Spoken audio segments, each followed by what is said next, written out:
Tandang Sora Station ng Metro Manila Subway Project abay sisimulan ng gawin. Bahagi naman ng Mindanao Avenue isasara hanggang sa taong 2028. Alamin natin kung bakit sa pag-uulat ni Bombo Grant Hilario. Nakatakdang simulan na ang paggawa sa Tandang Sora Station ng Metro Manila Subway Project ngayong darating na linggo ng hating gabi. Ito ay ang ikatlong istasyon na gagawin kasunod ng North Avenue at Quirino Highway Station na mas naunang umpisahan.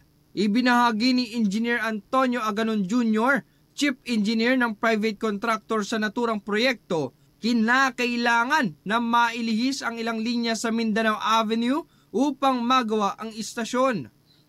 Sa katunayan po, itong Tandang Sora, this is the third station that we are now constructing. Nauna po yung North Avenue, yung Quirino Highway, and then ito pong pangatlo yung Tandang Sora.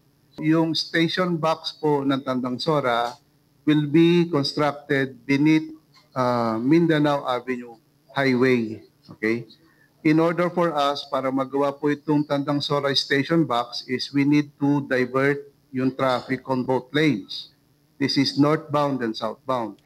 Dahil dito, isasara ang dalawang bahagi ng Mindanao Avenue upang magbigay daan sa proyektong gagawin na Tandang Sora Station ng Metro Manila Subway. Gayunpaman, mayroong ginawang diversion road sa maaapektuhang southbound lane at northbound lane na may kaparehong bilang ng linya sa mga isinarang bahagi ng kalsada. Sinabi ni Engineer Aganon Jr. na magkakaroon din ng ibang mga alternatibong ruta na maaaring daanan ng mga motorista.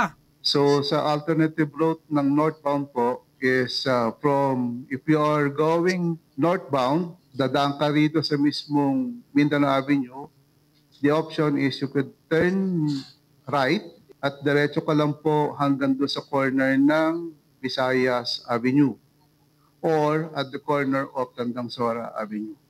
And then going back dun sa mismo Mindanao and turn right again. Okay? So ganun din po yung sa southbound natin before.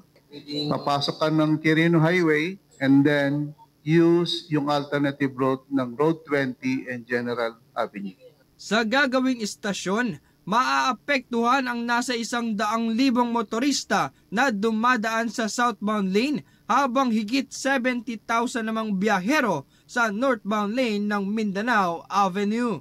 Samantala, nilinaw naman ni Attorney Don Artes, ang chairman ng Metropolitan Manila Development Authority, na hindi naman umano masyadong bibigat ang daloy ng trapiko sa pagsisimula ng naturang proyekto.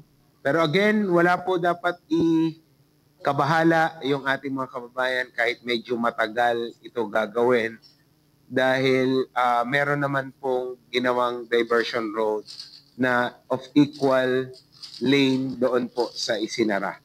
Para sa Bombo Network News, Bombo Grant Hilario nag-uulat para sa #1 and most trusted radio network in the country, Bombo Radio Philippines, Basta Radio, Bombo!